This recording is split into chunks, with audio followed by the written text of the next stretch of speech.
Punjabi radio USA ਸੁਣ ਰਹੇ ਦੇਖ ਰਹੇ ਸਾਡੇ ਸਾਰੇ ਸਰੋਤਿਆਂ ਦਰਸ਼ਕਾਂ ਨੂੰ ਜੀ ਆਇਆਂ ਨੂੰ ਸਵਾਗਤ ਕਰਦੇ ਹਾਂ ਪ੍ਰੋਗਰਾਮ ਅਪਡੇਟ ਕੈਲੀਫੋਰਨੀਆ ਦੇ ਵਿੱਚ। ਮੈਂ ਰਾਜਕਰਮੀਤ ਸਿੰਘ ਜੁੜ ਚੁੱਕੇ ਨੇ ਹਰਜੋਤ ਸਿੰਘ ਖਾਲਸਾ ਜੀ। ਸਵਾਗਤ ਹੈ, ਸਤਿ ਸ਼੍ਰੀ ਅਕਾਲ ਜੀ। ਸਤਿ ਸ਼੍ਰੀ ਅਕਾਲ, ਧੰਨਵਾਦ ਜੀ ਆਇਆਂ ਨੂੰ। ਪੰਜਾਬੀ ਰੇਡੀਓ ਯੂਐਸਏ ਦੇ ਜਿੰਨੇ ਵੀ ਸਰੋਤੇ ਸਾਡੇ ਸਾਰੇ ਹੀ AM ਸਟੇਸ਼ਨਸ, FM ਸਟੇਸ਼ਨਸ, ਘਰਾਂ ਦੇ ਵਿੱਚ ਰੇਡੀਓ ਸੈਟਸ ਦੇ ਰਾਹੀਂ, ਟੈਲੀਫੋਨ ਦੇ ਰਾਹੀਂ, ਫੇਸਬੁੱਕ, YouTube ਤੇ ਲਾਈਵ ਦੇਖ ਰਹੇ ਹੋ, ਸੁਣ ਰਹੇ ਹੋ, ਸਾਰਿਆਂ ਨੂੰ ਜੀ ਆਇਆਂ ਨੂੰ ਤੇ ਬਹੁਤ ਹੀ ਪਿਆਰ ਤੇ ਸਤਿਕਾਰ ਭਰੀ ਸਤਿ ਸ਼੍ਰੀ ਅਕਾਲ ਸਰੋਤਿਓ। ਅੱਜ ਜੁਲਾਈ ਦੀ 23 ਤਰੀਕ ਆ ਤੇ ਦਿਨ ਬੁੱਧਵਾਰ ਆ ਤੇ ਤੁਹਾਡੇ ਲਈ ਸ਼ਾਮ ਦਾ ਅਪਡੇਟ ਕੈਲੀਫੋਰਨੀਆ ਪ੍ਰੋਗਰਾਮ ਲੈ ਕੇ ਹਾਜ਼ਰ ਹਾਂ। ਸਾਡੇ ਅੱਜ ਦੇ ਇਸ ਪ੍ਰੋਗਰਾਮ ਨੂੰ ਤੁਹਾਡੇ ਸਾਰਿਆਂ ਤੱਕ ਪਹੁੰਚਾਉਣ 'ਚ ਸਹਿਯੋਗ ਕਰਦੇ ਨੇ ਖਾਲਸਾ ਇੰਸ਼ੋਰੈਂਸ ਏਜੰਸੀ, ਜਿਨ੍ਹਾਂ ਦੇ ਕੋਲੋਂ ਹਰ ਇੱਕ ਤਰੀਕੇ ਦੀ ਇੰਸ਼ੋਰੈਂਸ ਕਰਵਾ ਸਕਦੇ ਹੋ। ਇੰਸ਼ੋਰੈਂਸ ਬਾਰੇ ਪਤਾ ਕਰਨ ਲਈ ਕਾਲ 408-272-2560। ਟਿਟਕੇਣਾ ਇਮੀਗ੍ਰੇਸ਼ਨ ਲਾ ਫਰਮ, US ਇਮੀਗ੍ਰੇਸ਼ਨ ਦਾ ਹੋਵੇ ਕਿਸੇ ਵੀ ਤਰੀਕੇ ਦਾ ਕੰਮ, ਕਾਲ ਅਟਰਨੀ ਜੇ ਟਿਟਕੇਣਾ 415-909-0503 ਦੇ ਉੱਤੇ। ਗੁਰਬਚਨ ਸਿੰਘ ਨਾਗਰਾ ਸੈਕਰਾਮੈਂਟੋ, ਬਲਵਿੰਦਰ ਸਿੰਘ ਪਾਬਲਾ ਸੈਨ ਹੋਜ਼ੇ, ਗੁਰਦੇਵ ਸਿੰਘ ਸੋਹਲ ਐਂਟੀਲੋ, ਬਰਿੰਦਰ ਬਿਆਲ ਯੂਬਾ ਸਿਟੀ, ਅਵਤਾਰ ਸਿੰਘ ਮੰਜ਼ਿਲ ਕਲੋਵਿਸ, ਪਰਮਜੀਤ ਸਿੰਘ ਦਾਖਾ ਬਰਕਲੇ। ਇਹਨਾਂ ਸਾਰਿਆਂ ਦਾ ਧੰਨਵਾਦ। ਜੇਕਰ ਤੁਸੀਂ ਜਾਂ ਕੋਈ ਹੋਰ ਕਾਰੋਬਾਰ ਇਸ ਪ੍ਰੋਗਰਾਮ ਨੂੰ ਸਪਾਂਸਰ ਕਰਨਾ ਚਾਹੁੰਦੇ ਹੋ, ਸੰਪਰਕ ਕਰ ਸਕਦੇ ਹੋ 408-722-7698 ਦੇ ਉੱਤੇ। ਜੀ, ਅੱਜ ਦੀਆਂ ਖਬਰਾਂ ਵੱਲ ਚੱਲੀਏ ਤੇ ਫਾਇਰ ਫਾਈਟਰਸ ਕੈਲੀਫੋਰਨੀਆ ਦੇ ਵਿੱਚ ਚੀਨੋ ਹਿਲਸ ਦੇ ਵਿੱਚ ਅੱਗ ਲੱਗੀ ਆ, ਬਹੁਤ ਤੇਜ਼ੀ ਦੇ ਨਾਲ ਫੈਲ ਰਹੀ ਆ, ਜਿਸ ਨੂੰ ਫਾਈਟ ਕਰ ਰਹੇ ਹੈਗੇ ਆ। ਜ਼ੁਕਲਿਡ ਫਾਇਰ ਕਰਕੇ ਇਹ ਸਟਾਰਟ ਹੋਈ ਸੀ 1:45 ਤੇ ਹਾਈਵੇ 71 ਜੋ ਚੀਨੋ ਹਿਲਸ ਦੇ ਵਿੱਚ ਹੈਗਾ। 4:30 ਵਜੇ ਤੇ 150 ਤੋਂ ਵੱਧ ਏਕੜ ਸੜ ਕੇ ਸੁਆਹ ਹੋ ਗਿਆ ਸੀ। ਸੋ ਹਜੇ ਵੀ ਜਿਹੜੇ ਫਾਇਰ ਫਾਈਟਰਸ ਆ ਇਸ ਅੱਗ ਨੂੰ ਬੁਝਾਉਣ ਲੱਗੇ ਹੋਏ ਹੈਗੇ ਆ। ਸੋ ਚੀਨੋ ਹਿਲਸ ਸਦਰਨ ਕੈਲੀਫੋਰਨੀਆ ਦੇ ਉੱਤੇ ਆ, ਹਾਈਵੇ 71 ਤੇ। ਜਿਹੜੀ ਹਰਜੋਤ ਸਿੰਘ ਜੀ ਇਸ ਟਾਈਮ ਦੀ ਬਹੁਤ ਵੱਡੀ ਜਿਹੜੀ ਖਬਰ ਆ ਉਹ ਇਹ ਇਸ ਟਾਈਮ ਆ ਰਹੀ ਆ ਵੀ ਐਪਸਟੀਨ ਫਾਈਲ ਦੇ ਮਾਮਲੇ ਦੇ ਵਿੱਚ। ਸੋ ਵਾਲ ਸਟਰੀਟ ਜਰਨਲ ਨੇ ਬੌਮਸ਼ਲ ਰਿਪੋਰਟ ਜਿਹੜੀ ਇੱਕ ਹੋਰ ਨਵੀਂ ਸ਼ੇਅਰ ਕੀਤੀ ਆ। ਇਸ ਤੋਂ ਪਹਿਲਾਂ ਟਰੰਪ ਹੁਣਾਂ ਦੇ ਨਾਮ ਦਾ ਬਰਥਡੇ ਕਾਰਡ ਉਸ ਦੇ ਬਾਰੇ ਸ਼ੇਅਰ ਕੀਤਾ ਸੀ ਵੀ ਕਿਸ ਤਰੀਕੇ ਦੇ ਨਾਲ ਇੱਕ ਨਗਨ ਔਰਤ ਦੀ ਤਸਵੀਰ ਬਣਾ ਕੇ ਟਰੰਪ ਹੁਣਾਂ ਦਾ ਨਾਮ ਇੱਕ ਉਸ ਦੇ ਕਾਰਡ ਦੇ ਉੱਤੇ ਛਪਿਆ ਹੋਇਆ ਜਿਹੜਾ ਉਹ ਦੇਖਿਆ ਸੀ, ਜਿਸ ਨੂੰ ਬਾਅਦ ਚ ਟਰੰਪ ਹੁਣਾਂ ਨੇ ਨਕਾਰਿਆ ਸੀਗਾ।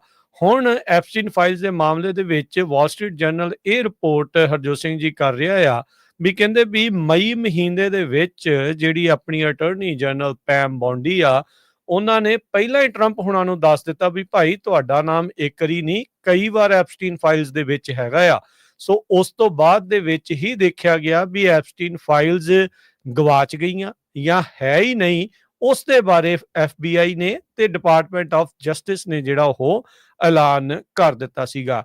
ਇੱਕ ਮੀਟਿੰਗ ਦੇ ਵਿੱਚ ਇਹ ਵਾਲ ਸਟਰੀਟ ਜਰਨਲ ਰਿਪੋਰਟ ਕਰ ਰਿਹਾ ਆ ਵੀ ਪੈਮ ਬੌਂਡੀ ਨੇ ਰਾਸ਼ਟਰਪਤੀ ਟਰੰਪ ਨੂੰ ਦੱਸਿਆ ਵੀ ਉਸ ਤੋਂ ਬਾਅਦ ਦੇ ਵਿੱਚ ਇਹ ਡਿਸਾਈਡ ਕੀਤਾ ਗਿਆ ਵੀ ਐਪਸਟੀਨ ਦੇ ਨਾਲ ਸੰਬੰਧਿਤ ਜਿਹੜੇ ਡਾਕੂਮੈਂਟਸ ਆ ਉਹਨਾਂ ਨੂੰ ਰਿਲੀਜ਼ ਨਹੀਂ ਕੀਤਾ ਜਾਊਗਾ, ਕਿਉਂਕਿ ਚਾਈਲਡ ਪੋਰਨੋਗ੍ਰਾਫੀ ਜਿਹੜੀ ਉਹ ਇਸ ਦੇ ਵਿੱਚ ਹੈਗੀ ਆ, ਪ੍ਰੈਜ਼ੈਂਸ ਆ, ਤੇ ਜਿਹੜੇ ਵਿਕਟਮਸ ਆ ਉਹਨਾਂ ਨੂੰ ਪ੍ਰੋਟੈਕਟ ਜਿਹੜਾ ਉਹ ਕੀਤਾ ਜਾ ਸਕਦਾ, ਉਹਨਾਂ ਨੂੰ ਪ੍ਰੋਟੈਕਟ ਜਿਹੜਾ ਉਹ ਕਰਨਾ ਹੈਗਾ ਆ।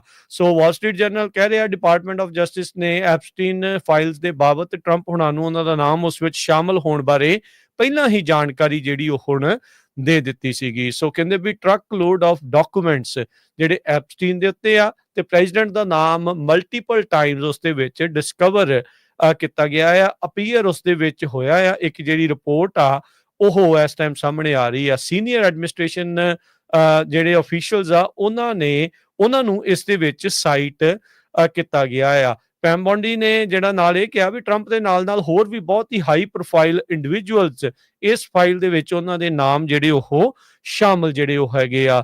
ਕਹਿੰਦੇ ਵੀ ਹੁਣ ਇਹ ਕਹਿ ਰਹੇ ਆ ਵੀ ਇਹਦਾ ਮਤਲਬ ਇਹ ਨਹੀਂ ਵੀ ਜੇ ਉਹਨਾਂ ਦਾ ਨਾਮ ਇਹਨਾਂ ਫਾਈਲਸ ਦੇ ਵਿੱਚ ਹੈਗਾ ਆ ਵੀ ਉਹਨਾਂ ਦੇ ਦੁਆਰਾ ਕੋਈ ਗਲਤ ਕੰਮ ਕੀਤਾ ਗਿਆ ਹੋ ਸਕਦਾ ਆ। ਸੋ ਜਿਹੜੇ ਡਾਕੂਮੈਂਟਸ ਦੇ ਬਾਰੇ ਚਰਚਾ ਹੋ ਰਹੀ ਆ, ਇਹ ਇੱਕ ਜਰਨਲਸ ਆ ਜਿਸ ਦੇ ਵਿੱਚ ਕਹਿੰਦੇ ਸੈਂਕੜੇ ਹੀ ਨਾਮ ਸ਼ਾਮਿਲ ਹੈਗੇ ਆ। ਯਾਦ ਹੋਣਾ ਵੀ ਰਾਇਲ ਜਿਹੜੀ ਫੈਮਿਲੀ ਹੈਗੀ ਆ ਬ੍ਰਿਟੇਨ ਦੀ, ਉਹਨਾਂ ਦੇ ਜਿਹੜੇ ਪ੍ਰਿੰਸ ਐਂਡਰਿਊ ਦਾ ਨਾਮ ਵੀ ਉਸ ਦੇ ਵਿੱਚ ਕਈ ਵਾਰ ਆਇਆ ਹੈਗਾ ਆ। ਸੋ ਇੱਕ ਸੋਰਸ ਨੇ ਕਨਫਰਮ ਕੀਤਾ ਆ ਵੀ ਜਿਹੜੀ ਪੈਮ ਬੌਂਡੀ ਆ ਉਹਨਾਂ ਨੇ ਇਨਫੋਰਮ ਕਰ ਦਿੱਤਾ ਸੀਗਾ ਮਈ ਮਹੀਨੇ ਦੀ ਬਰੀਫਿੰਗ ਦੇ ਵਿੱਚ ਰਾਸ਼ਟਰਪਤੀ ਟਰੰਪ ਨੂੰ ਵੀ ਤੁਹਾਡਾ ਨਾਮ ਇਸ ਦੇ ਵਿੱਚ ਸ਼ਾਮਿਲ ਆ। ਸੋ ਇਸ ਟਾਈਮ ਜੋ ਮਾਗਾ ਦੇ ਸਮਰਥਕਾਂ ਦੇ ਨਾਲ ਉਹਨਾਂ ਦਾ ਪਾੜਾ ਵਧਿਆ ਆ, ਉਹਨਾਂ ਦਾ ਜਿਹੜਾ ਉਹ ਗੁੱਸਾ ਇਸ ਟਾਈਮ ਵਧਿਆ ਆ, ਉਹ ਹੋ ਸਕਦਾ ਹੈ ਵੀ ਇਸ ਤੋਂ ਬਾਅਦ ਦੇ ਵਿੱਚ ਅੱਗੇ ਨੂੰ ਹੋਰ ਵੱਧ ਜਾਵੇ ਤੇ ਡੈਮੋਕ੍ਰੇਟਸ ਹੋਰ ਇਸ ਦੇ ਉੱਤੇ ਇਹਨਾਂ ਨੂੰ ਪ੍ਰੈਸ ਜਿਹੜਾ ਆ ਉਹ ਕਰ ਸਕਦੇ ਹੈਗੇ ਆ। ਸੋ ਟਰੰਪ ਹੁਣਾਂ ਦਾ ਨਾਮ ਐਪਸਟੀਨ ਫਾਈਲਸ ਦੇ ਵਿੱਚ ਸ਼ੁਮਾਰ ਹੈਗਾ ਆ। ਇਹਦੇ ਕਰਕੇ ਉਹਨਾਂ ਨੂੰ ਕਿਤੇ ਨਾ ਕਿਤੇ ਥੋੜਾ ਜਿਹਾ ਪਤਾ ਨਹੀਂ ਥੋੜੇ ਟਾਈਮ ਲਈ, ਜ਼ਿਆਦਾ ਸਮੇਂ ਲਈ, ਪਰ ਬੈਕਫੁੱਟ ਦੇ ਉੱਤੇ ਜਿਹੜਾ ਉਹ ਜਾਣਾ ਪੈ ਸਕਦਾ ਆ।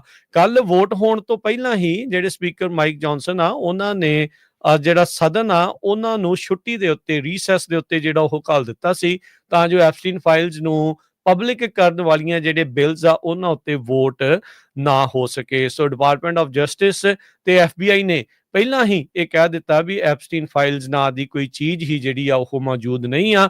ਪਰ ਹੁਣ ਵਾਲ ਸਟਰੀਟ ਜਰਨਲ ਇਹ ਹਵਾਲਾ ਦੇ ਕੇ ਜਿਹੜਾ ਉਹ ਦੱਸ ਰਿਹਾ ਸੀਨੀਅਰ ਅਧਿਕਾਰੀਆਂ ਦੇ ਨਾਲ ਵੀ ਮਈ ਮਹੀਨੇ 'ਚ ਪੈਮ ਬੌਂਡੀ ਹੁਣਾਂ ਨੇ ਪਹਿਲਾਂ ਹੀ ਟਰੰਪ ਹੁਣਾਂ ਨੂੰ ਦੱਸ ਦਿੱਤਾ ਵੀ ਬਾਈ ਤੁਹਾਡਾ ਨਾਮ ਇਸ ਦੇ ਵਿੱਚ ਹੈਗਾ ਆ। ਸੋ ਸ਼ਾਇਦ ਉਸੇ ਹੀ ਚੀਜ਼ ਤੋਂ ਬਚਣ ਖਾਤਰ ਇਹ ਜਿਹੜੇ ਕਦਮ ਆ ਹੁਣ ਅੱਗੇ ਚੁੱਕੇ ਜਿਹੜੇ ਉਹ ਜਾ ਰਹੇ ਆ। ਇਸ ਤੋਂ ਇਲਾਵਾ ਜੇ ਦੱਸਦੇ ਜਾਈਏ ਇਕੱਲੇ ਟਰੰਪ ਹੀ ਨਹੀਂ, ਸਾਬਕਾ ਰਾਸ਼ਟਰਪਤੀ ਬਿਲ ਕਲਿੰਟਨ ਦਾ ਨਾਮ ਵੀ ਇਸ ਦੇ ਨਾਲ ਜੁੜਦਾ ਆ। ਮਾਈਕਰੋਸਾਫਟ ਦੇ ਜਿਹੜੇ ਫਾਊਂਡਰ ਬਿਲ ਗੇਟਸ ਆ ਉਹਨਾਂ ਦਾ ਵੀ ਨਾਮ ਜੁੜਦਾ ਤੇ ਇਸ ਤੋਂ ਇਲਾਵਾ ਹੋਰ ਬਹੁਤ ਹਾਈ ਪ੍ਰੋਫਾਈਲ ਪੋਲੀਟੀਸ਼ੀਅਨਸ ਖੱਬਿਓਂ ਸੱਜਿਓਂ ਸਾਰੇ ਪਾਸਿਓਂ ਉਹਨਾਂ ਦੇ ਨਾਮ ਜਿਹੜੇ ਇਹਨਾਂ ਫਾਈਲਸ ਦੇ ਵਿੱਚ ਹੋਣ ਦਾ ਜਿਹੜਾ ਉਹ ਕਥਿਤ ਤੌਰ ਦੇ ਉੱਤੇ ਦਾਅਵਾ ਜਿਹੜਾ ਉਹ ਕੀਤਾ ਜਾ ਰਿਹਾ ਹੈਗਾ ਆ।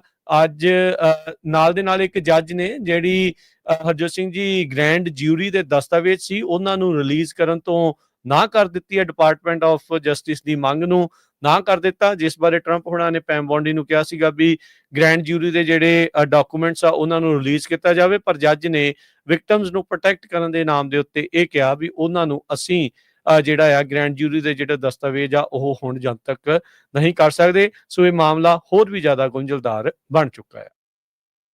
ਜੀ ਬਿਲਕੁਲ, ਵਾਲ ਸਟਰੀਟ ਜਰਨਲ ਤੇ ਨਿਊਯਾਰਕ ਟਾਈਮਸ ਨੇ ਪਿਛਲੇ ਸਮਿਆਂ ਦੇ ਵਿੱਚ ਰਿਪੋਰਟ ਛਾਪੀ ਸੀ। ਇਸੇ ਕਰਕੇ ਜਿਹੜਾ ਵਾਲ ਸਟਰੀਟ ਜਰਨਲ ਤੇ ਪ੍ਰੈਜ਼ੀਡੈਂਟ ਟਰੰਪ ਉਹਨਾਂ ਨੇ ਉਹਨਾਂ ਦਾ ਜਿਹੜਾ ਕੋਈ ਵੀ ਨੁਮਾਇੰਦਾ ਆ ਉਹ ਆਪਣੇ ਨਾਲ ਨਾ ਲਿਜਾਣ ਦਾ ਜਿਹੜਾ ਕਿਹਾ ਸੀਗਾ, ਕਿਉਂਕਿ ਉਹਨਾਂ ਦਾ ਜਿਹੜਾ ਹੁਣ ਨੈਕਸਟ ਟ੍ਰਿਪ ਹੈਗਾ। ਸੋ ਇਹ ਇੱਕ ਵੱਡਾ ਇਸ਼ੂ ਬਣ ਜਾ ਰਿਹਾ। ਅਗਲੀ ਖਬਰ ਵੱਲ ਚੱਲੀਏ। ਜਿਹੜਾ ਬ੍ਰਾਇਨ ਕੋਵਰਗਰ ਆ ਉਸ ਨੂੰ life in prison without parole ਜਿਹੜਾ ਸੈਂਟੈਂਸ ਹੋਈ ਹੈਗੀ ਆ। ਜੋ ਪਰਿਵਾਰ ਸੀ ਜਿਨ੍ਹਾਂ ਦੀਆਂ ਬੱਚੀਆਂ ਨੂੰ ਇਸ ਮਾਰਿਆ, ਉਹਨਾਂ ਨੇ ਕਿਹਾ ਵੀ you are going to go to hell. So ਪਰਿਵਾਰਾਂ ਦੇ ਵਿੱਚ ਗੁੱਸਾ ਬਹੁਤ ਸੀ। ਨੈਚੁਰਲੀ ਯੂਨੀਵਰਸਿਟੀ ਦੀਆਂ ਬੜੀਆਂ ਜੰਗ ਬੱਚੀਆਂ ਸੀਗੀਆਂ ਜਿਨ੍ਹਾਂ ਨੂੰ ਇਸ ਨੇ ਮੈਡੀਸਨ ਮੋਗਨ, ਕੈਲੀਨ ਗੋਨਕਲੇਵਸ, ਜ਼ਾਨਾ ਕਰਨੋਡਲ ਤੇ ਈਥਨ ਚੈਪਨ ਇਹਨਾਂ ਨੂੰ ਜਿਹੜਾ ਆ ਆਫ ਕੈਂਪਸ ਇੱਕ ਰੈਂਟਲ ਹੋਮ ਦੇ ਵਿੱਚ ਮਾਸਕੋ ਟਾਊਨ ਆ ਆਈਡਾਹੋ ਦੇ ਵਿੱਚ ਉੱਥੇ ਨਵੰਬਰ 13 2022 ਨੂੰ ਮਾਰ ਦਿੱਤਾ ਸੀਗਾ। ਬਾਅਦ ਦੇ ਵਿੱਚ ਜਿਹੜਾ DNA ਐਵੀਡੈਂਸ ਹੋਇਆ ਤੇ ਸਰਵੇਲੈਂਸ ਫੁਟੇਜ ਹੋਈ, ਸੈੱਲਫੋਨ ਰੈਕਰਡਸ ਹੋਏ, ਉਹਦੇ ਵਿੱਚ ਜਿਹੜੀ ਆ ਕੋਵਰਗਰ ਦੀਆਂ ਜਿਹੜੀਆਂ ਇਹ ਕਿਲਿੰਗ ਸੀਆਂ ਇਹ ਜੁਆਇਨ ਇਸ ਨੂੰ ਜਿਹੜਾ ਇਸ ਦਾ ਨਾਮ ਆਇਆ। ਜਿਹੜਾ ਕੋਵਰਗਰ ਆ 30 ਸਾਲਾਂ ਦਾ, ਇਹ PhD ਕਰ ਰਿਹਾ ਸੀ ਕ੍ਰਿਮੀਨੋਲੋਜੀ ਤੇ। ਸੋ ਦੇਖੋ ਜਿੱਦਾਂ ਦੇ ਬੰਦੇ ਦਾ ਦਿਮਾਗ ਜਦੋਂ ਫਿਰਦਾ ਆ ਤੇ ਉਹ ਇਦਾਂ ਦੇ ਜਿਹੜੇ ਪੁੱਠੇ ਕੰਮ ਆ ਉਹ ਕਰਦਾ ਹੈਗਾ। ਜੀ ਬਿਲਕੁਲ, ਜਿਹੜੇ ਜੱਜ ਸਟੀਵਨ ਹਿਪਲਰ ਆ ਉਹਨਾਂ ਨੇ ਸੈਂਟੈਂਸ ਕੀਤਾ 4 ਕੰਜ਼ੈਕਟਿਵ ਲਾਈਫ ਸੈਂਟੈਂਸ ਦੇ ਲਈ। ਇਸ ਤੋਂ ਇਲਾਵਾ 10 ਸਾਲ ਦੀ ਵੱਖਰੀ ਸਜ਼ਾ ਜਿਹੜੀ ਬਰਗਲਰੀ ਦੇ ਚਾਰਜ ਦੇ ਲਈ। ਇਸ ਤੋਂ ਇਲਾਵਾ 2,70,000 ਦਾ ਜਿਹੜਾ ਜੁਰਮਾਨਾ ਵੀ ਜਿਹੜਾ ਇਸ ਨੂੰ ਠੋਕਿਆ ਗਿਆ ਹੈ। ਜੱਜ ਨੇ ਕਿਹਾ ਵੀ ਇਹ ਜਿਹੜਾ ਅਨਫੈਦਮੇਬਲ ਤੇ ਸੈਂਸਲੈਸ ਐਕਟ ਆਫ ਈਵਲ ਜੋ ਇਸ ਬੰਦੇ ਨੇ ਕੀਤਾ ਹੈ, ਜੋ ਇਹ ਘਿਨਾਉਣਾ ਕੰਮ ਕੀਤਾ ਹੈ, ਜੋ ਸੋਚਿਆ ਨਹੀਂ ਜਿਹੜਾ ਉਹ ਜਾ ਸਕਦਾ ਤੇ ਇਹ ਬਹੁਤ ਮੰਦਭਾਗੀ ਗੱਲ ਆ।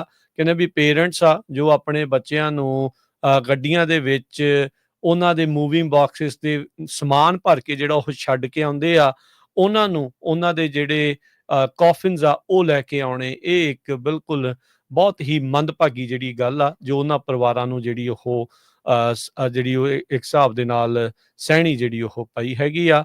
ਸੋ ਕਹਿੰਦੇ ਵੀ you are evil, you are going to suffer. ਇਹ ਅਦਾਲਤ ਦੇ ਵਿੱਚ ਜਦ ਪੀੜਤ ਪਰਿਵਾਰ ਸੀਗੇ ਉਹਨਾਂ ਨੇ ਇਸ ਨੂੰ ਦੇਖਦੇ ਹੋਏ ਉੱਥੇ ਜਿਹੜੇ ਇਹ ਬਿਆਨ ਦਿੱਤੇ ਹੈਗੇ ਆ। ਅਗਲੀ ਜਿਹੜੀ Harjot Singh ji continue. Columbia university ਨੇ $200 ਮਿਲੀਅਨ ਦਾ ਜਿਹੜਾ ਫਾਈਨ ਆ ਉਹ ਟਰੰਪ ਐਡਮਿਨਿਸਟ੍ਰੇਸ਼ਨ ਦੇ ਨਾਲ ਜਿਹੜਾ ਕੇਸ ਚੱਲ ਰਿਹਾ ਸੀ ਉਹ ਦੇਣਾ ਮੰਨ ਲਿਆ, ਸੈਟਲ ਕਰਨਾ ਮੰਨ ਲਿਆ ਹੈਗਾ।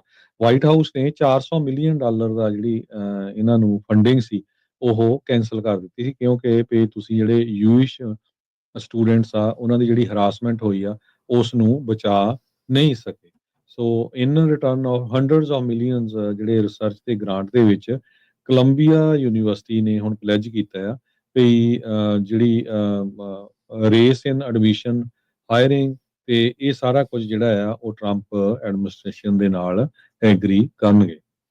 ਜੀ ਬਿਲਕੁਲ। ਸੋ $200 ਮਿਲੀਅਨ ਦੇ ਕੇ $400 ਮਿਲੀਅਨ ਜਿਹੜਾ ਹਰਜੋਤ ਸਿੰਘ ਜੀ ਇਹਨਾਂ ਨੇ ਲੈਣਾ ਆ। ਇਵੈਂਚੁਅਲੀ ਯੂਨੀਵਰਸਿਟੀਆਂ, ਅਦਾਰੇ ਇਹ ਚੀਜ਼ਾਂ ਦੇ ਵਿੱਚ ਇਹੀ ਦੇਖਦੇ ਆ ਵੀ ਫਿਰ ਮੁਨਾਫਾ ਜਿਹੜਾ ਉਹ ਕਿਸ ਪਾਸੇ ਵੱਲ ਨੂੰ ਹੋ ਰਿਹਾ। ਇਹਨਾਂ ਯੂਨੀਵਰਸਿਟੀਆਂ ਦੇ ਜਿਹੜੇ ਹਰਜੋਤ ਸਿੰਘ ਜੀ ਉਹ ਲੋਕ ਸੀਗੇ, ਖਲੀਦ ਮਹਿਮੂਦ ਵਰਗੇ ਤੇ ਹੋਰ ਜਿਹੜੇ ਵਿਦਿਆਰਥੀ ਜਿਹੜੇ ਲੱਗੇ ਸੀਗੇ ਉਸ ਟਾਈਮ ਦੇ ਉੱਤੇ ਪੈਲਸਤੀਨ ਦੇ ਵਿੱਚ ਜਿਹੜੀ ਜੰਗ ਲੱਗੀ ਆ ਗਾਜ਼ਾ ਦੇ ਵਿੱਚ, ਉਸ ਤੇ ਜਿਹੜਾ ਉਹ ਉਲਟ, ਪਰ ਇਕੱਲੇ ਉਹਨਾਂ ਨੂੰ ਗ੍ਰਿਫਤਾਰ ਹੋ ਕੇ ਡਿਟੈਂਸ਼ਨ 'ਚ ਜਾ ਕੇ ਨਹੀਂ, ਯੂਨੀਵਰਸਿਟੀ ਨੂੰ ਵੀ ਇਸ ਦਾ ਜਿਹੜਾ ਖਾਮਿਆਜ਼ਾ ਆ ਉਹ ਭੁਗਤਣਾ ਜਿਹੜਾ ਉਹ ਪੈ ਰਿਹਾ। ਸੋ ਟਰੰਪ ਹੁਣਾਂ ਦੀ ਕਈ ਮਾਮਲਿਆਂ ਦੇ ਵਿੱਚ ਜਿੱਤ ਦੇ ਉੱਤੇ ਜਿੱਤ ਅਦਾਲਤਾਂ ਦੇ ਵਿੱਚ ਲਗਾਤਾਰ ਜਿਹੜੀ ਉਹ ਚੱਲ ਰਹੀ ਹੈਗੀ ਆ। ਅਗਲੀ ਜਿਹੜੀ ਹਰਜੋਤ ਸਿੰਘ ਇਮੀਗ੍ਰੇਸ਼ਨ ਦੇ ਨਾਲ ਸੰਬੰਧਿਤ ਜਿਹੜੀ ਖਬਰ ਆ, ਕਿਲਮਰ ਅਬਰੀਗੋ ਗਾਰਸੀਆ ਫੈਡਰਲ ਕਸਟਡੀ ਦੇ ਵਿੱਚ ਹੈ। ਇਸ ਨੂੰ ਪਹਿਲੋਂ ਤੀਜੇ ਮੁਲਕ ਦੇ ਵਿੱਚ ਘੱਲ ਦਿੱਤਾ ਗਿਆ ਸੀਗਾ, ਫਿਰ ਉਸ ਤੋਂ ਵਾਪਸ ਜਿਹੜਾ ਉਹ ਲਿਆਂਦਾ ਗਿਆ। ਆਉਂਦਿਆਂ ਹਿਊਮਨ ਟ੍ਰੈਫਿਕਿੰਗ ਤੇ ਹੋਰ ਵੱਖ-ਵੱਖ ਧਾਰਾਵਾਂ ਦੇ ਅਧੀਨ, ਚਾਰਜਿਸ ਦੇ ਅਧੀਨ ਇਸ ਨੂੰ ਜਿਹੜਾ ਹਿਰਾਸਤ ਦੇ ਵਿੱਚ ਲੈ ਲਿਆ ਸੀਗਾ। ਫਿਰ ਇਸ ਦੇ ਵਕੀਲਾਂ ਦੇ ਦੁਆਰਾ ਇਹ ਕਹਿ ਕੇ ਵੀ ਨਹੀਂ ਇਹ ਜਿਹੜੇ ਕੇਸ ਇਸ ਦੇ ਉੱਤੇ ਗਲਤ ਆ, ਇਸ ਨੂੰ ਰਿਹਾ ਕਰਨਾ ਚਾਹੀਦਾ ਆ। ਅੱਜ ਜੱਜ ਨੇ ਜਿਹੜੀ ਗਾਰਸੀਆ ਦੀ ਰਿਲੀਜ਼ ਆ ਉਸ ਦੇ ਉੱਤੇ ਪੌਜ਼ ਲਾ ਦਿੱਤਾ ਹੈ। ਇਹ ਆਰਡਰ ਕਹਿੰਦੇ ਵੀ ਫੋਲੋ ਕਰ ਰਿਹਾ ਬੈਕ ਟੂ ਬੈਕ ਰੂਲਿੰਗ ਜਿਹੜੀ ਆ ਉਹ ਆਈ ਸੀਗੀ ਵੀ ਅਬਰੇਗੋ ਗਾਰਸੀਆ ਨੂੰ ਰਿਲੀਜ਼ ਕੀਤਾ ਜਾਵੇ ਤੇ ਉਸ ਦੀ ਜਿਹੜੀ ਡਿਟੈਂਸ਼ਨ ਆ ਉਸ ਨੂੰ ਬਲੌਕ ਕੀਤਾ ਗਿਆ ਹੋਇਆ ਸੀਗਾ ਟੈਨਸੀ ਦੇ ਵਿੱਚ। ਸੋ ਇੱਕ ਮੈਜਿਸਟ੍ਰੇਟ ਜੱਜ ਉਹਨਾਂ ਨੇ ਇਸ ਦੀ ਰਿਲੀਜ਼ ਦੇ ਉੱਤੇ ਪਾਬੰਦੀ ਹਾਲ ਦੀ ਘੜੀ ਜਿਹੜੀ ਉਹ ਲਗਾ ਦਿੱਤੀ ਹੈਗੀ ਆ। ਸੋ ਇਹ ਜਿਹੜੀ ਲੇਟੈਸਟ ਇਸ ਟਾਈਮ ਅਬਰੇਗੋ ਗਾਰਸੀਆ ਦੇ ਮਾਮਲੇ ਦੇ ਵਿੱਚ ਜਾਣਕਾਰੀ ਜਿਹੜੀ ਉਹ ਮਿਲੀ ਆ। US ਮੈਜਿਸਟ੍ਰੇਟ ਜੱਜ ਬਾਰਬਰਾ ਹੋਮਸ ਜਿਹੜੇ ਮਿਡਲ ਡਿਸਟ੍ਰਿਕਟ ਆਫ ਟੈਨਸੀ ਦੇ ਵਿੱਚ ਆ, ਉਹਨਾਂ ਨੇ ਆਦੇਸ਼ ਦਿੱਤੇ ਆ ਵੀ ਉਸ ਨੂੰ ਜੇਲ੍ਹ ਚੋਂ ਛੱਡਣ ਦੇ ਉੱਤੇ ਘੱਟੋ ਘੱਟ 30 ਦਿਨਾਂ ਦੀ ਜਿਹੜੀ ਉਹ ਰੋਕ ਆ, ਜਾਂ ਜਿੰਨੀ ਦੇਰ ਤੱਕ ਅਗਲੇ ਅਦਾਲਤ ਦੇ ਆਦੇਸ਼ ਜਿਹੜੇ ਆ ਉਹ ਨਹੀਂ ਆ ਜਾਂਦੇ। ਤੇ ਉਹ ਕਹਿੰਦੇ ਵੀ ਯੂਨਾਈਟਿਡ ਸਟੇਟ ਮਾਰਸ਼ਲਸ ਦੀ ਕਸਟਡੀ ਦੇ ਵਿੱਚ ਜਿਹੜਾ ਅਬਰੇਗੋ ਗਾਰਸੀਆ ਆ ਉਹ ਰਹੇਗਾ ਅਗਲੇ ਆਰਡਰਸ ਜਿਹੜੇ ਉਹ ਆਉਣ ਤੱਕ। ਇਹ ਪੌਜ਼ ਜਿਸ ਦੇ ਵਿੱਚ ਦੋਨੋਂ ਹੀ ਪਾਰਟੀਆਂ ਯਾਨੀ ਕਿ ਇਹ ਡਿਫੈਂਡਰ ਤੇ ਜਿਹੜੇ ਪ੍ਰੋਸੀਕਿਊਟਰ ਆ ਉਹਨਾਂ ਨੂੰ ਜਿਹੜਾ ਉਹ ਆਖਿਆ ਗਿਆ ਆ, ਤੇ ਨਾਲ ਸਰਕਾਰ ਨੂੰ ਜਿਹੜੀ ਓਪਰਚੁਨਿਟੀ ਜਿਹੜੀ ਉਹ ਮਿਲੂਗੀ ਵੀ ਜਿਹੜੀ ਇਸ ਨੂੰ ਰਿਲੀਜ਼ ਕਰਨ ਦੇ ਹੋਰ ਵੱਖਰੇ ਅਦਾਲਤਾਂ ਨੇ ਆਦੇਸ਼ ਦਿੱਤੇ ਆ ਵੀ ਉਹਨਾਂ ਦੇ ਉਲਟ ਜਿਹੜਾ ਆ ਉਹ ਕੇਸ ਕਰ ਸਕਣ, ਤੇ ਅਬਰੇਗੋ ਗਾਰਸੀਆ ਦੀ ਟੀਮ ਨੂੰ, ਲੀਗਲ ਟੀਮ ਨੂੰ ਮੌਕਾ ਮਿਲੂਗਾ ਵੀ ਇਸ ਦੇ ਵਿੱਚ ਕੋਈ ਹੋਰ ਸਹਾਇਤਾ ਅਦਾਲਤ ਦੇ ਵਿੱਚੋਂ ਇਹਨਾਂ ਨੂੰ ਪ੍ਰਾਪਤ ਹੋ ਸਕੇ। ਅਗਲੀ ਖਬਰ ਜਿਹੜੀ ਆ, ਕੈਲੀਫੋਰਨੀਆ ਦੀ ਜਿਹੜੀ ਸਰਕਾਰ ਆ ਉਹ ਜੋ ਬਲੇਰੋ ਦੀ ਰਿਫਾਈਨਰੀ ਆ ਬਨੀਸ਼ੀਆ ਦੇ ਵਿੱਚ, ਕਿਉਂਕਿ ਉਹ ਬੰਦ ਕਰਨ ਜਾ ਰਹੇ ਆ ਤੇ ਹੁਣ ਕਹਿੰਦੇ ਕੈਲੀਫੋਰਨੀਆ ਦੀ ਸਰਕਾਰ ਕੋਸ਼ਿਸ਼ ਕਰ ਰਹੀ ਆ ਇਸ ਰਿਫਾਈਨਰੀ ਨੂੰ ਕੋਈ ਬਾਈ ਕਰ ਲਵੇ। ਤਿੰਨ ਜਿਹੜੇ ਸੋਰਸਸ ਫੈਮਿਲੀਅਰ ਇਸ ਮੈਟਰ ਦੇ ਨਾਲ ਹੈਗੇ ਆ, ਕਹਿੰਦੇ ਵੀ ਬੜਾ ਹੈ ਤਾਂ ਅਨਯੂਜੂਅਲ, ਪਰ ਕਿਉਂਕਿ ਕੈਲੀਫੋਰਨੀਆ ਦੇ ਵਿੱਚ ਆਲਰੇਡੀ ਗੈਸ ਦੀਆਂ ਕੀਮਤਾਂ ਬਹੁਤ ਜ਼ਿਆਦਾ ਆ ਤੇ ਇਸ ਰਿਫਾਈਨਰੀ ਦੇ ਬੰਦ ਹੋਣ ਦੇ ਨਾਲ ਗੈਸ ਦੀਆਂ ਪ੍ਰਾਈਸਿਸ ਹੋਰ ਵੀ ਉੱਪਰ ਚੜ ਜਾਣਗੀਆਂ। ਸੋ 28 ਮਿਲੀਅਨ ਦੇ ਕਰੀਬ ਡਰਾਈਵਰਸ ਹੈਗੇ ਆ ਜੋ ਗੈਸੋਲੀਨ ਯੂਜ਼ ਕਰਦੇ ਆ ਕੈਲੀਫੋਰਨੀਆ ਦੇ ਵਿੱਚ। ਸੋ ਬਹੁਤ ਵੱਡਾ ਇਹ ਨੰਬਰ ਹੈਗਾ। ਸੋ ਇਸ ਰਿਫਾਈਨਰੀ ਨੂੰ ਕਲੋਜ਼ ਹੋਣ ਤੋਂ ਬਚਾਉਣ ਦੇ ਲਈ ਜੋ ਗਵਰਨਮੈਂਟ ਦੀ ਪਾਲਿਸੀ ਹੈਗੀ ਆ, ਹਾਲਾਂਕਿ ਉਹ ਇਹ ਕਹਿੰਦੇ ਆ ਵੀ ਅਸੀਂ ਗ੍ਰੀਨ ਇਨੀਸ਼ੀਏਟਿਵ ਵੱਲ ਜਾ ਰਹੇ ਆ ਤੇ ਫੋਸਲ ਫਿਊਲ ਯੂਸੇਜ ਨੂੰ ਰੀਸਟ੍ਰਿਕਟ ਕਰ ਰਹੇ ਆ, ਪਰ ਹੁਣ ਗਵਰਨਰ ਗੈਬਨ ਨਿਊਸਮ ਜੋ ਆ ਉਹ ਪ੍ਰੈਜ਼ੀਡੈਂਸ਼ੀਅਲ ਕੈਂਡੀਡੇਟ ਲੱਗਦਾ ਹੀ ਆ ਵੀ ਹੋਣੇ ਆ। ਸੋ ਉਹਨਾਂ ਨੂੰ ਲੱਗਦਾ ਵੀ ਜੇ ਗੈਸ ਦੀਆਂ ਕੀਮਤਾਂ ਹੋਰ ਉੱਪਰ ਗਈਆਂ ਤੇ ਇਹ ਜਿਹੜਾ ਨੁਕਸਾਨ ਕਰਨਗੀਆਂ। ਸੋ ਹੁਣ ਉਹ ਕੋਸ਼ਿਸ਼ ਕਰ ਰਹੇ ਹੈਗੇ ਆ। ਇਹ ਬਹੁਤ ਵੱਡੀ ਜਿਹੜੀ ਰਿਫਾਈਨਰੀ ਆ 1,45,000 ਬੈਰਲਸ ਪਰ ਡੇ ਦੇ ਹਿਸਾਬ ਦੇ ਨਾਲ ਇਹ ਜੋ ਰਿਫਾਈਨਰੀ ਆ ਪ੍ਰੋਡਿਊਸ ਕਰਦੀ ਸੀਗੀ। ਸੋ ਜੇ ਬੰਦ ਹੋ ਜਾਂਦੀ ਆ ਤੇ ਇਹਦਾ ਕਾਫੀ ਵੱਡਾ ਜਿਹੜਾ ਅਸਰ ਆ ਉਹ ਪਊਗਾ। ਜੀ ਬਿਲਕੁਲ। ਅਗਲੀ ਜਿਹੜੀ ਹਰਜੋਤ ਸਿੰਘ ਦੀ ਗੱਲ ਕਰਦੇ ਜਾਈਏ, ਕੈਲੀਫੋਰਨੀਆ ਦੇ ਜਿਹੜੇ ਟਾਪ ਦੇ ਪ੍ਰੋਸੀਕਿਊਟਰ ਯਾਨੀ ਕਿ ਸਟੇਟ ਦੇ ਜਿਹੜੇ ਅਟਾਰਨੀ ਜਨਰਲ ਰੌਬ ਬੋਂਟਾ ਆ, ਉਹਨਾਂ ਨੇ ਮੰਗ ਕੀਤੀ ਹੈ ਅਦਾਲਤ ਤੋਂ ਵੀ ਲਾਸ ਐਂਜਲਸ ਕਾਉਂਟੀ ਦੀ ਜਿਹੜੀ ਇੱਕ ਜੁਵਨਾਈਲ ਡਿਟੈਂਸ਼ਨ ਫੈਸਿਲਿਟੀ ਆ, ਜਿਸ ਨੂੰ ਲੈ ਕੇ ਕਾਫੀ ਜ਼ਿਆਦਾ ਵਿਵਾਦ ਪਿਛਲੇ ਹਫ਼ਤਿਆਂ 'ਚ, ਮਹੀਨਿਆਂ 'ਚ ਜਿਹੜੇ ਉਹ ਸਾਹਮਣੇ ਆਉਂਦੇ ਰਹੇ ਆ। ਉਹਨਾਂ ਨੇ ਮੰਗ ਕੀਤੀ ਆ ਵੀ ਇਸ ਨੂੰ ਸਟੇਟ ਦੇ ਹਵਾਲੇ ਕਰ ਦਿੱਤਾ ਜਾਵੇ। ਥਰਡ ਪਾਰਟੀ ਜਿਹੜੇ ਉਹਨਾਂ ਦੇ ਕੋਲ ਹੋਣ ਦੀ ਬਜਾਏ ਕਹਿੰਦੇ ਵੀ ਜਿਹੜੀ ਉੱਥੇ ਵਾਇਲੈਂਸ ਤੇ ਰੈਂਪੈਂਟ ਡਰੱਗ ਯੂਜ਼ ਤੇ ਅਬਿਊਜ਼ ਉੱਥੇ ਹੋ ਰਿਹਾ ਆ, ਤੇ ਉੱਥੇ ਜਿਹੜੇ ਨੌਜਵਾਨ ਇਨਕਾਰਸਨੇਟਡ ਨੇ ਜੁਵਨਾਈਲਸ, ਉਹਨਾਂ ਦੇ ਲਈ ਅਨਸੇਫ ਕੰਡੀਸ਼ਨਸ ਬਣੀਆਂ ਪਈਆਂ। ਸੋ ਉਹਨਾਂ ਨੇ ਕਿਹਾ ਵੀ ਲਾਸਟ ਰਿਜ਼ੋਰਟ ਦੇ ਵਿੱਚ ਜਿਹੜੀ ਸਰਕਾਰ ਦੇ ਹਵਾਲੇ, ਸਟੇਟ ਦੇ ਹਵਾਲੇ ਇਸ ਨੂੰ ਚਲਾਉਣ ਦੀ ਜ਼ਿੰਮੇਵਾਰੀ ਦੇ ਦਿੱਤੀ ਜਾਵੇ। Los Angeles County probation department ਜਿਹੜੇ ਕਹਿੰਦੇ ਵੀ ਉੱਥੋਂ ਜਿਹੜੇ ਇਸ ਨੂੰ ਚਲਾਇਆ ਜਿਹੜਾ ਉਹ ਜਾ ਸਕਦਾ ਆ। ਕਹਿੰਦੇ ਵੀ ਜਿੱਥੇ ਅਧਿਕਾਰੀਆਂ ਦੇ ਕੋਲ ਕੰਟਰੋਲ ਹੋਊਗਾ ਬਜਟਸ ਦਾ ਤੇ ਜਿਹੜੀਆਂ ਸਟਾਫਿੰਗ ਡਿਸੀਜਨਸ ਨੂੰ ਜਿਹੜਾ ਉਹ ਲੈ ਕੇ। ਸੋ ਕਹਿੰਦੇ ਵੀ ਇਹ ਕਾਉਂਟੀ ਹੈਂਡਓਵਰ ਕਰ ਦੇਵੇ ਇਸ ਦੀ ਐਡਮਿਨਿਸਟ੍ਰੇਸ਼ਨ ਥਰਡ ਪਾਰਟੀ ਰਿਸੀਵਰ ਨੂੰ, ਜਿਹੜਾ ਕੋਰਟ ਦੇ ਦੁਆਰਾ ਅਪੁਆਇੰਟ ਕੀਤਾ ਜਿਹੜਾ ਹੋ ਜਾਵੇਗਾ। ਸੋ ਕਹਿੰਦੇ ਵੀ ਇਹਨਾਂ ਨੌਜਵਾਨਾਂ ਦੀ ਜਿਹੜੀ ਸੇਫਟੀ ਦੇ ਲਈ ਆਪਾਂ ਇਹ ਐਕਸਟਰਾ ਆਰਡੀਨਰੀ ਸਟੈਪ ਦੀ ਜਿਹੜੀ ਮੰਗ ਕਰ ਰਹੇ ਹਾਂ। ਕਾਉਂਟੀ ਕਹਿੰਦੇ ਵੀ ਅਜੇ ਤੱਕ ਫੇਲ ਹੋਈ ਆ ਕੰਪਲਾਈ ਕਰਨ ਦੇ ਲਈ ਇੱਕ ਕੋਰਟ ਆਰਡਰ ਨੂੰ, ਜਿਹੜਾ ਜਿਸ ਦੇ ਵਿੱਚ 2021 ਦੇ ਵਿੱਚ ਇਹਨਾਂ ਦੇ ਆਫਿਸ ਨੇ ਸਿਕਿਉਰ ਕੀਤਾ ਸੀਗਾ ਵੀ ਇੱਥੇ ਰਿਫਾਰਮਸ ਹੋਣੇ ਜਿਹੜੇ ਉਹ ਚਾਹੀਦੇ ਆ, ਪਰ ਕਾਉਂਟੀ ਕਹਿੰਦੇ ਵੀ ਉਸ ਨੂੰ ਕਰਨ ਦੇ ਵਿੱਚ ਨਾਕਾਮਯਾਬ ਰਹੀ ਆ। ਰੌਬੋਂਟਾ ਨੇ ਕਿਹਾ ਵੀ ਸੇਫਟੀ ਕੰਸਰਨਸ ਇਸ ਲਈ ਆ, youth on youth violence, rights, unmet medical needs, low staffing, inadequate security cameras, drug overdoses, ਜਿਹਦੇ ਕਰਕੇ ਇੱਕ ਨੌਜਵਾਨ ਦੀ ਜਿਹੜੀ ਆ ਉਹ ਮੌਤ ਵੀ ਜਿਹੜੀ ਉਹ ਹੋ ਚੁੱਕੀ ਆ।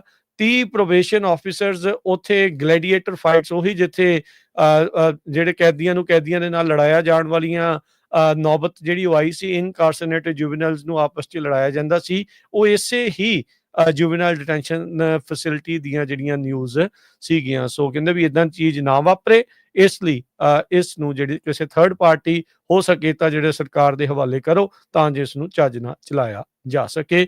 ਹੁਣ ਇਸ ਬਾਬਤ ਰਿਸੀਵਰਸ਼ਿਪ ਦੇ ਲਈ ਜੋ ਅਦਾਲਤ ਦੇ ਵਿੱਚ ਕਾਰਵਾਈ ਚੱਲ ਰਹੀ ਆ, ਉਸ ਦੀ ਅਗਲੀ ਤਰੀਕ 15 ਅਗਸਤ ਮਿਥੀ ਗਈ ਆ। ਜਿਹੜੀ ਈਟਨ ਫਾਇਰ ਸੀਗੀ, ਉਹ ਕਹਿੰਦੇ ਕੈਲੀਫੋਰਨੀਆ ਦਾ $21 ਬਿਲੀਅਨ ਜਿਹੜਾ ਵਾਈਲਡ ਫਾਇਰ ਫੰਡ ਹੈਗਾ ਆ, ਉਸ ਨੂੰ ਪੂਰਾ ਵਾਈਪ ਆਊਟ ਕਰ ਸਕਦੀ ਆ। ਜੇ ਪਤਾ ਚੱਲਿਆ ਵੀ ਈਟਨ ਫਾਇਰ ਦੇ ਵਿੱਚ ਐਡੀਸਨ ਜਿਹੜੀ ਬਿਜਲੀ ਦੀ ਕੰਪਨੀ ਆ, ਉਹ ਰਿਸਪੌਂਸੀਬਲ ਹੋਈ। ਇੰਸ਼ੋਰਡ ਪ੍ਰਾਪਰਟੀ ਦੇ ਜਿਹੜੇ ਲਾਸਿਸ ਆ, $15.2 ਬਿਲੀਅਨ ਤੱਕ ਹੋਏ। ਜਿਹੜੀ ਪਿਛਲੇ ਸਾਲ ਤੁਹਾਨੂੰ ਪਤਾ ਹੀ ਆ ਵੀ ਉਹ ਅੱਗ ਲੱਗੀ ਸੀ, ਜਿਹਦੇ ਨਾਲ 19 ਲੋਕਾਂ ਦੀ ਮੌਤ ਹੋਈ ਸੀ। 9,000 ਤੋਂ ਵੱਧ ਜਿਹੜੇ ਘਰ ਆ, ਉਹ ਸੜ ਕੇ ਸੁਆਹ ਹੋ ਗਏ ਸੀ। ਸੋ ਇਹ ਇੱਕ ਨਵੀਂ ਖਬਰ ਆ ਰਹੀ ਆ ਵੀ ਜੇ ਐਡੀਸਨ ਵਾਲੇ ਰਿਸਪੌਂਸੀਬਲ ਪਾਏ ਗਏ ਤੇ ਜਿਹੜਾ ਇਹ ਫੰਡ ਕ੍ਰੀਏਟ ਕੀਤਾ ਗਿਆ ਆ, ਸਾਰਾ ਹੀ ਵਾਈਪ ਆਊਟ ਹੋ ਸਕਦਾ ਹੈਗਾ। ਇਸੇ ਦੇ ਨਾਲ ਹੀ ਸੰਬੰਧਿਤ ਜਿਹੜੀ ਹਰਜੋਤ ਸਿੰਘ ਜੀ, ਈਟਨ ਫਾਇਰ ਦੇ ਨਾਲ ਹੀ ਆ, ਜਿਹੜੀ ਸੋ ਕਾਲ ਐਡੀਸਨ ਕੰਪਨੀ ਆ, ਉਹਨਾਂ ਦੇ ਦੁਆਰਾ ਇਨਫੈਕਟ ਕੰਪਨਸੇਸ਼ਨ ਪ੍ਰੋਗਰਾਮ ਆ, ਉਹ ਲਾਂਚ ਕੀਤਾ ਗਿਆ ਹੈਗਾ ਆ।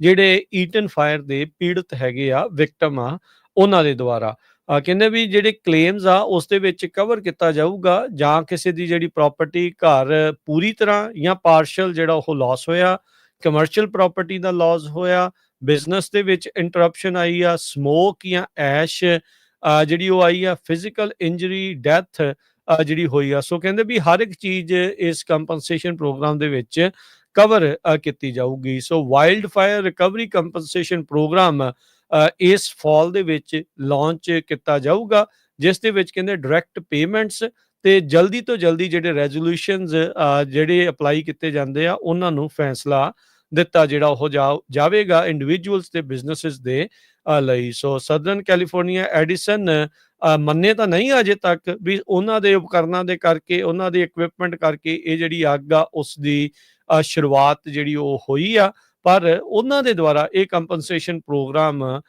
ਜਿਹੜਾ ਉਹ ਜ਼ਰੂਰ ਸ਼ੁਰੂ ਕੀਤਾ ਜਾ ਰਿਹਾ ਆ। ਸੋ ਕੁੱਲ ਮਿਲਾ ਕੇ ਈਟਨ ਫਾਇਰ ਦੇ ਵਿੱਚ 19 ਮੌਤਾਂ ਜਿਹੜੀਆਂ ਹੋਈਆਂ ਸੀ ਤੇ 9400 ਤੋਂ ਵੱਧ ਜਿਹੜੇ ਸਟਰਕਚਰਸ ਆ, ਲੋਕਾਂ ਦੇ ਘਰ ਤੇ ਕਈ ਬਿਜ਼ਨੈਸਿਸ ਆ, ਉਹ ਇਸ ਦੇ ਵਿੱਚ ਡਿਸਟਰੋਏ ਹੋ ਗਏ ਸੀ। ਓਕਲੈਂਡ ਦੇ ਇੱਕ ਬੰਦੇ ਨੂੰ ਅਰੈਸਟ ਕੀਤਾ ਗਿਆ, ਜੋ ਕਿ $1 ਮਿਲੀਅਨ ਦੀ ਜਿਹੜੀ ਜੁਐਲਰੀ ਆ, ਉਹ ਸਟੋਰ ਦੇ ਵਿੱਚੋਂ ਉਸਨੇ ਚੋਰੀ ਕੀਤੀ ਸੀਗੀ। ਸੋ ਉਹ ਕੱਲਾ ਉਹ ਨਹੀਂ ਸੀ, ਸਮੈਸ਼ ਐਂਡ ਗ੍ਰੈਬ ਰੋਬਰੀ ਹੋਈ ਸੀ 1:15 ਤੇ ਜੁਲਾਈ 16 ਨੂੰ। ਇਹ ਜਿਹੜਾ ਜੁਐਲਰੀ ਸਟੋਰ ਆ ਸਟਾਕਟਨ ਬੁਲੇਵਾਰਡ ਤੇ ਔਰੇਂਜ ਐਵਨਿਊ ਦੇ ਲਾਗੇ ਸਾਊਥ ਸੈਕਰਾਮੈਂਟੋ ਦੇ ਵਿੱਚ। ਹੁਣ ਜਿਹੜੇ ਡਿਪਟੀਜ਼ ਆ ਉਹਨਾਂ ਨੇ ਇਹ ਕਿਹਾ ਵੀ 8 ਜਿਹੜੇ ਸਸਪੈਕਟਸ ਆ, 2 ਵੱਖ-ਵੱਖ ਵਹੀਕਲ 'ਚ ਆਏ, ਇੱਕ ਚਿੱਟੀ ਸਿਡਾਨ ਸੀ, ਇੱਕ ਆਡੀ ਐਸਯੂਵੀ ਸੀ, ਤੇ ਉਹਨਾਂ ਨੇ ਆਉਂਦਿਆਂ ਨੇ ਸਿਕਿਉਰਿਟੀ ਗਾਰਡ ਨੂੰ ਪੈਪਰ ਸਪਰੇਅ ਕੀਤਾ ਤੇ ਇੱਕ ਜਣਾ ਅੰਦਰ ਐਂਟਰ ਕਰ ਗਿਆ, ਦੂਜੇ ਨੇ ਜਿਹੜਾ ਡੋਰ ਓਪਨ ਕੀਤਾ। ਉਸ ਤੋਂ ਬਾਅਦ ਜਿਹੜੇ ਉਹਨਾਂ ਦੇ ਕੋਲ ਹਥੌੜੇ ਵਗੈਰਾ ਸੀ ਉਹਨਾਂ ਨੂੰ ਯੂਜ਼ ਕਰਕੇ ਉਹਨਾਂ ਨੇ ਸਾਰਾ ਹੀ $1 ਮਿਲੀਅਨ ਦਾ ਜਿਹੜਾ ਸੋਨਾ ਸੀਗਾ ਉਹ ਚੋਰੀ ਕੀਤਾ। ਸਿਰਫ ਇੱਕ ਲੀਓ ਸਮਿਥ ਨਾਮ ਦਾ 30 ਸਾਲਾਂ ਦਾ ਓਕਲੈਂਡ ਦਾ ਰਹਿਣ ਵਾਲਾ ਇਹ ਬੰਦਾ ਆ, ਇਸ ਨੂੰ ਅਰੈਸਟ ਕੀਤਾ ਗਿਆ ਆ। ਹੋਰ ਵੀ ਜੇ ਕਿਸੇ ਦੇ ਕੋਲ ਇਹਦੇ ਬਾਰੇ ਜਾਣਕਾਰੀ ਹੋਵੇ, ਸੈਕਰਾਮੈਂਟੋ ਕਾਉਂਟੀ ਸ਼ੈਰਿਫ ਆਫਿਸ ਨੇ ਜੋ ਇਹ ਜੁਐਲਰੀ ਸਟੋਰ ਲੁੱਟਿਆ ਗਿਆ ਸੀ, ਉਹਨਾਂ ਨੇ ਆਪਣਾ ਨੰਬਰ ਦਿੱਤਾ 916 874 51 15।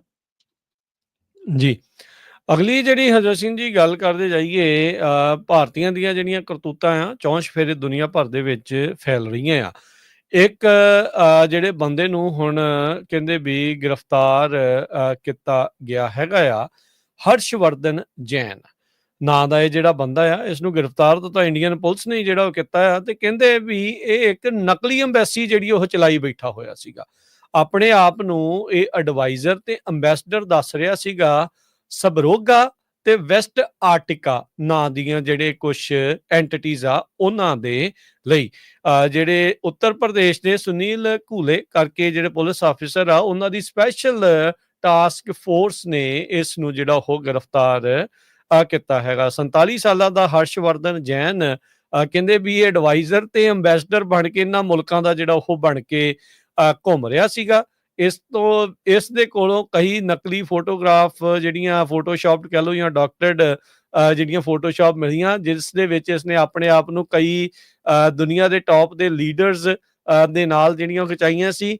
ਇਹ ਪਤੰਦਰ ਨੇ ਤਾਂ ਨਕਲੀ ਜਿਹੜੀਆਂ ਆ ਇੰਡੀਆ ਦੀ ਫੋਰਨ ਮਿਨਿਸਟਰੀ ਦੀ ਸੀਲ ਤੇ ਹੋਰ 3 ਦਰਜਨ ਮੁਲਕਾਂ ਦੀਆਂ ਨਕਲੀ ਜਿਹੜੀਆਂ ਸੀਲਾਂ ਆ ਉਹ ਬਣਾ ਕੇ ਜਿਹੜੀਆਂ ਉਹ ਰੱਖੀਆਂ ਹੋਈਆਂ ਸੀ, ਠੱਪੇ ਜਿਹੜੀ ਉਹ ਲਾਈ ਜਾਂਦਾ ਸੀ। ਇਸ ਦੇ ਉੱਤੇ ਮਨੀ ਲਾਂਡਰਿੰਗ ਦੇ ਵੀ ਕਥਿਤ ਦੋਸ਼ ਜਿਹੜੇ ਲੱਗੇ ਆ, ਕਹਿੰਦੇ ਵੀ ਸ਼ੈਲ ਕੰਪਨੀਜ਼ ਦੇ ਵਿੱਚ ਇਹ ਮਨੀ ਉਧਰ ਨੂੰ ਪਾਈ ਜਾ ਰਿਹਾ ਸੀ। ਹੁਣ ਇਸ ਦੇ ਉੱਤੇ ਫੋਰਜਰੀ, ਇੰਪਰਸਨੇਸ਼ਨ, ਫੇਕ ਡਾਕੂਮੈਂਟ ਪੋਜੈਸ਼ਨ ਦੇ ਜਿਹੜੇ ਆ ਉਹ ਦੋਸ਼ ਜਿਹੜੇ ਉਹ ਲੱਗੇ ਹੈਗੇ ਆ। ਸੋ ਇਦਾਂ ਦੀਆਂ ਜਿਹੜੀਆਂ ਕਰਤੂਤਾਂ ਆ ਉਹ ਇਹ ਬੰਦੇ ਨੇ ਹਰਸ਼ਵਰਧਨ ਜੈਨ ਨੇ ਕੀਤੀਆਂ ਤੇ ਇਵੈਂਚੁਅਲੀ ਹੁਣ ਪੁਲਿਸ ਦੇ ਇਹ ਅੜਿੱਕੇ ਆਇਆ ਹੈਗਾ ਆ।